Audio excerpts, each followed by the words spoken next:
Yeah. Good morning, everyone. Uh, it's a matter of great privilege that we have amongst us one of my dear friend and colleague, and I'm so happy that I could manage up with him so that he's during his busy schedule. He's too busy at his workplace, I know, but the moment I approached him, he said, "Yes, I'll be there for the cause." So thank you very much for your time. Uh, so that we are all enlightened by your expertise with this topic. Now, before we start, I am actually there's mixed emotions going through me. On one hand, I am so happy that we are meeting up in an online platform like we are doing it right now. It's a good day to start with. Lovely to have all of you with us. Other hand, I'm not very much happy because of this crisis situation that we all know that we are into of this COVID-19. So I'm right now. I don't know whether I'm able to express my happiness or whether I should express my concern because of this thing that is going in not only in India but across the world.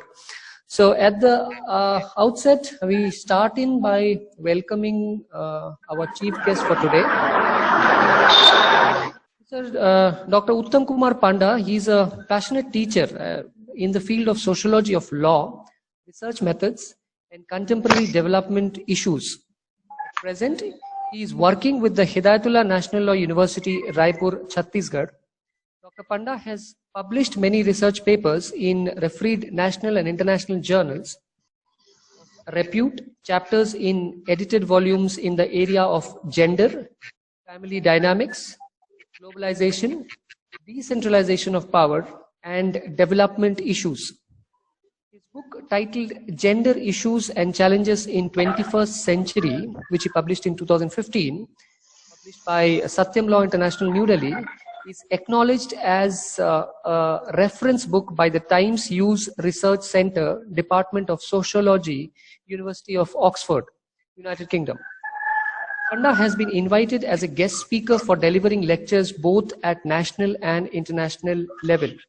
He is a visiting fellow at the University of Fraser Valley, Columbia, Canada. He has also delivered a series of lectures as a speaker for the prestigious Discovery Series speaker series organized by the University of Fraser Valley. In his current institution, he has been discharging responsibilities of proctor with many other academic and administrative assignments. He is also nominated as Nodal Officer for All India Survey on Higher Education 2017 to 2020, Digital Action Plan 2017 for the university, that's HNLU.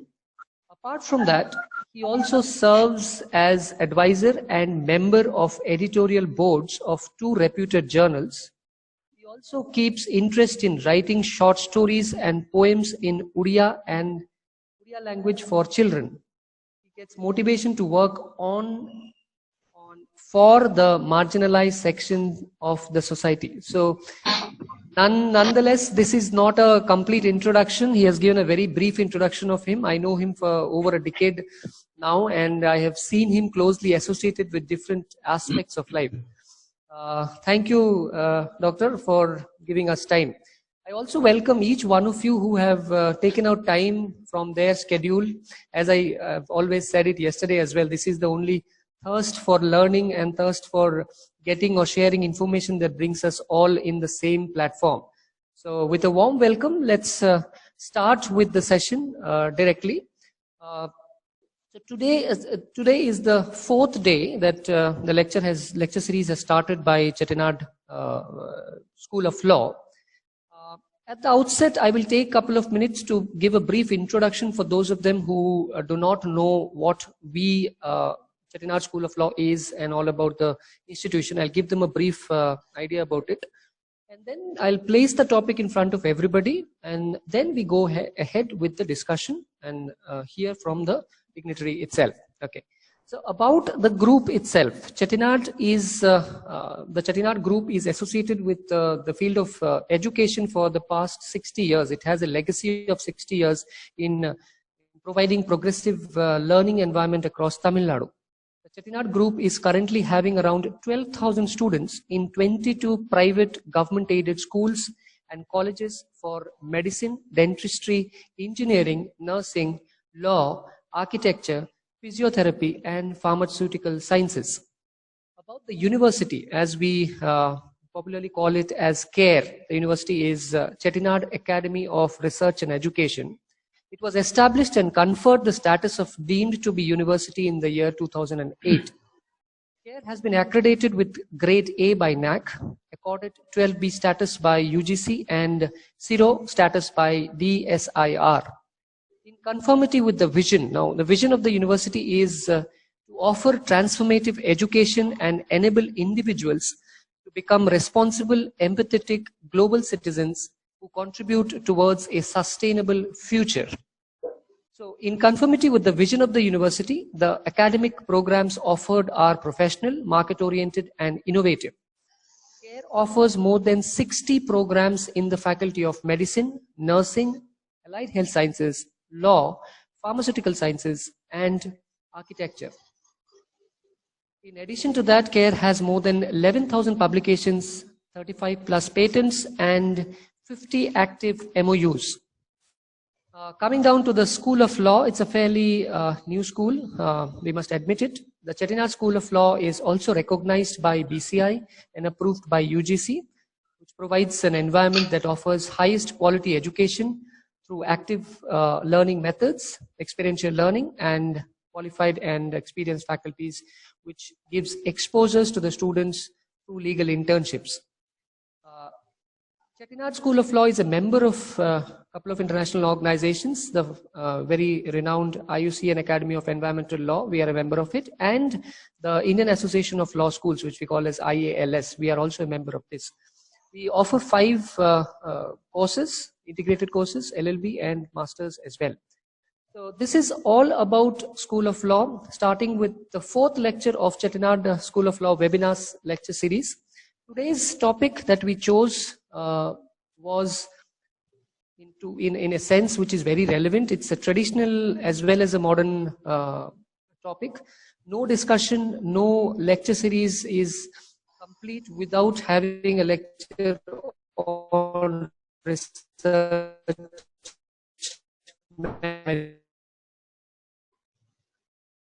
We were talking of our discussion. We went in by choosing these research methods.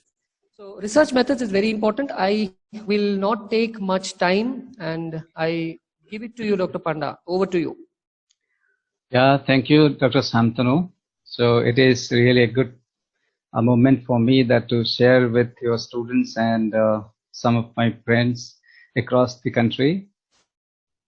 And I must have to congratulate everyone those who are today with me to hear me. Actually, I will share some of my personal feelings that what I had with Shantanu. Sometimes we used to fight like cats and dogs, and also sometimes we do intellectual debates with each other.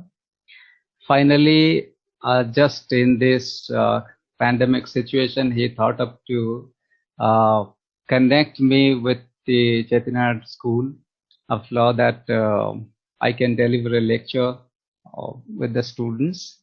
So it is actually a very good feeling for me that I am connected with Dr. Shantanu and his students and some of his colleagues and friends. Yeah, thank you. Thank you, sir. Yeah. But I must have to tell you one thing. Yeah. When your case is weak, you want a big introduction. But I am not such a person that to be, given such a beautiful and strong introduction about me. So when your case is weak, definitely you give a larger introduction. When your case is strong, that's your modesty, Professor, that you say like this, but it's not. Okay. Now it is actually a situation that I feel some time.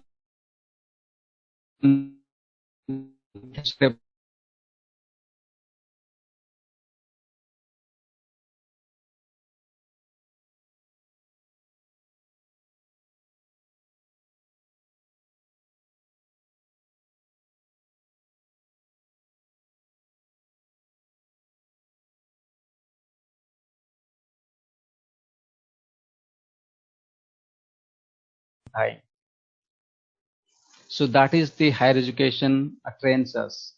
So in that way, how good you can understand about the facts, how you can understand about the laws, how you can proceed in your life with a proper and scientific understanding, that matters. So learning is not something everybody can grasp in the same space.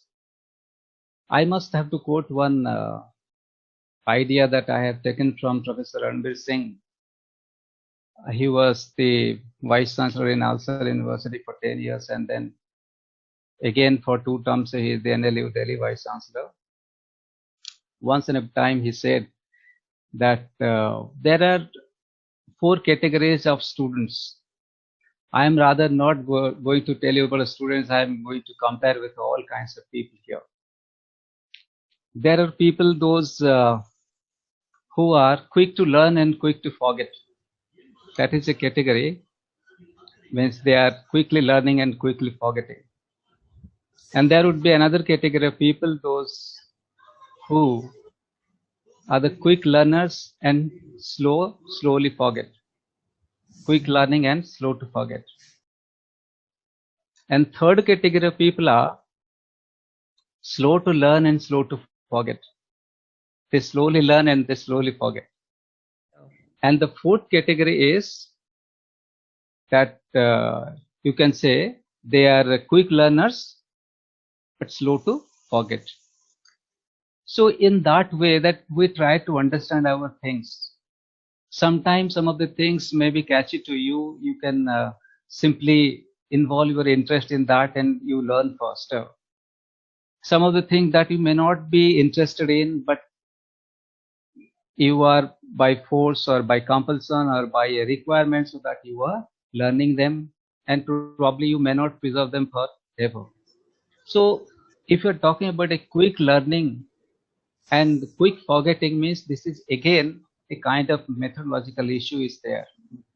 If you are saying that you are slowly learning and slowly forgetting, there is also a method involved in it. So that means all that learnings are depending on our method, that how we grasp about the things. So in that contention, I must have to tell you one important thing about research. Though we all are trying to observe many things in our lives, but we observe differently. A philosopher observes the things differently. A lawyer observes the things differently. A professor observes the same thing differently. A student observes the same thing differently. Though the fact is common to all, but it is not perceived in common. They are understood differently. So it is the work of the education, it is the work of the higher education, or it is the work of the research training, that to make people stronger in understanding, and how efficiently we can understand the things, that is more important.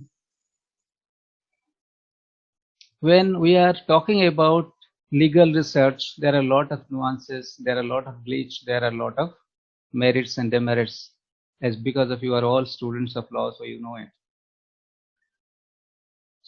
Law is moving further from a conventional pattern to a empirical pattern.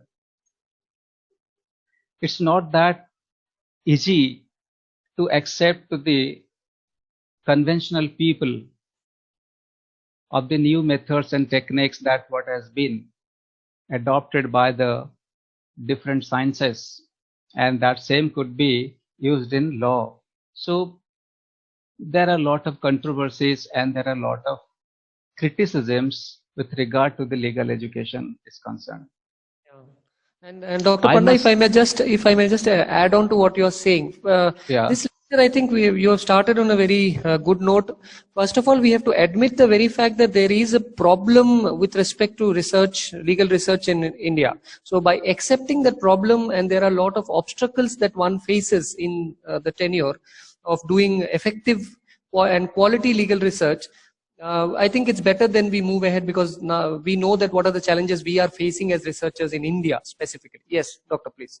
yeah, actually, I want to ponder upon the same thing, that how we should move out of this conventional way to a new paradigm that UK, USA, and the developed world has already started in those things from the realistic movements, right?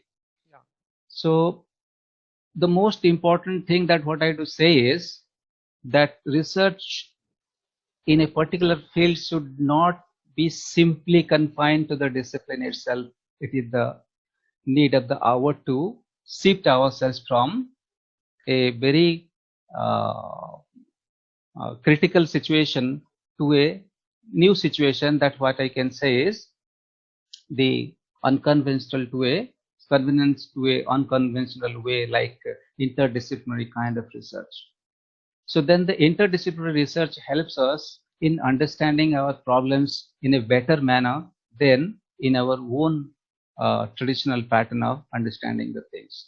Because you can take the helps of the techniques, the methods, and the style of working and understanding the facts in the society in a better manner than that in the way that you are doing conventionally.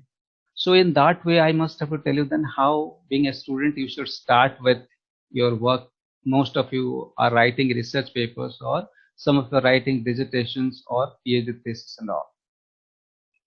So what should be the first work of a researcher to start with? Many of the things are really confusing and contradictory when you will read different textbooks or reference books. But still, if we will refer some of the standard books written by the international authors, authoritative works, you will find that they are all writing about this same thing. Means you have to adopt certain things like, the steps are very important, how you should have to move into your work. Many of the times you probably select a researchable problem or a problem without knowing about it. Yeah. So That was then the my most important, first question. That was my first question. I was coming to it. What should be the, what do you think? What should be the attitude, or what should be the, what are the points that one needs to take into consideration before he or she chooses a particular topic of doing research? exactly, yes, exactly, I'm trying to say that one must have to have little bit of understanding and some sort of grasp over the matters happening in their societies in the same time. That is most important thing. You should have to read the sufficient materials, newspaper, TV debates, and your judgments, means the courts on what issues they are working on. So that is the contemporary thing for you. Before you select anything, you must have to have some general understanding about the current issues going on. That is the first one.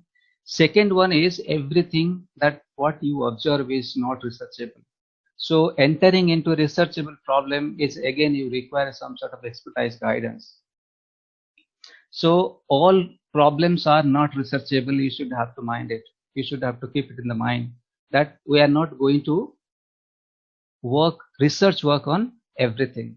So you understand one thing, what is research and what is a common observation and what is research means.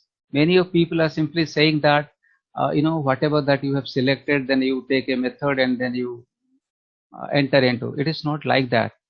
Research is an organized work. Research must be scientific.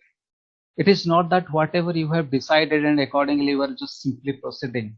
Every research is oriented to develop theory. Every research is intended to give you some solution to the problems.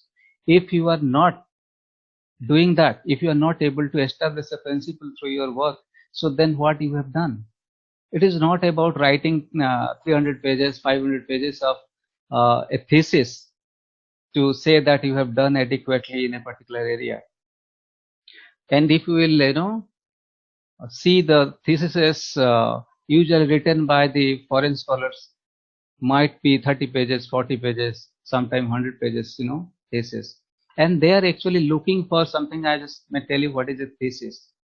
For example, you say every action is same and opposite reaction. It is a thesis. It is a principle. If you are talking about sodium chloride, one molecule of sodium and one chlorine is going to chemical. If you are going to chemical bonding, you will find that there is a sodium chloride. It means you are talking about an established principle, so that it ever never going to be changed. Means the law is established. So that means in that way that are we moving? Whether your work is moving in that direction, that you can say that yes, you could establish something as a principle in the study. So then how you can do that? It is not that easy to establish unless you have go for a in-depth study in the field. So now first thing is you have to have some sort of understanding about the current phenomena that is happening around you. It may be in the field of law, or it may be in the field of cases related different areas in the courts, maybe in the pending cases, or maybe whatever the issues lying in the courts, or it in the society, or wherever that you are looking for. So most importantly, you have to find out a researchable problem. It depends on your literature review, at least some sort of work that you have to understand from various professional journals. So when you are going to read something, that what are the areas that the people are actually focusing upon in your time, so then you will get half of the ideas. Okay, these are the areas that you should have to think of. Research is not completely new thing that you are doing. Research means repetitive search. Who does this repetitive search? You do it as a researcher, or who does it? I am telling you, repetitive search means at the level of this researcher, he or she herself is doing. Second, you are not doing it once. You are doing that repetition 1,000 times. If you are talking about an empirical research, a laboratory research, they are going for trial and error kinds of learnings, thousands of times of trial and errors. Then only means once you repeat. So that's why sometimes people say research is boring, because you are doing the same act again and again. Why you are doing it is because you want to confirm something. Unless until there is a confirmation, then probably you cannot say something it is a true fact. So a true fact is going to be established in the name of a principle, means you need repeated observations on that. So your repeated observation is research, and how you will repeat those observations. I am telling you, all that repeated observations are depending on the scientific method. So when you can say that your research is scientific, I'm telling you few important concepts that makes your thing scientific. One is, second thing is, there are observation, direct observation or indirect way of observation. Being a lawyer, being a judge, you have enough opportunity to, or a legal scholar, you have enough opportunity to observe your clients or your field directly. At the same time also, you have opportunity to observe them indirectly, sometime direct, indirect, some quasi indirect also, or direct, means partly direct, partly indirect way of observation. Second kind of thing is, which includes in the scientific method, is all about systematization. So that means you have to systematize your works, means you have to define the step 1, step 2, step 3, step 4. You should not jump from the step 1 to step 4, or you should not start the step 7 in the outset and you are talking about the step 2 in the second, third. This is not the way that generally research takes place. So that means systematization is more important aspect of doing a scientific research. The third point could be your verifiability.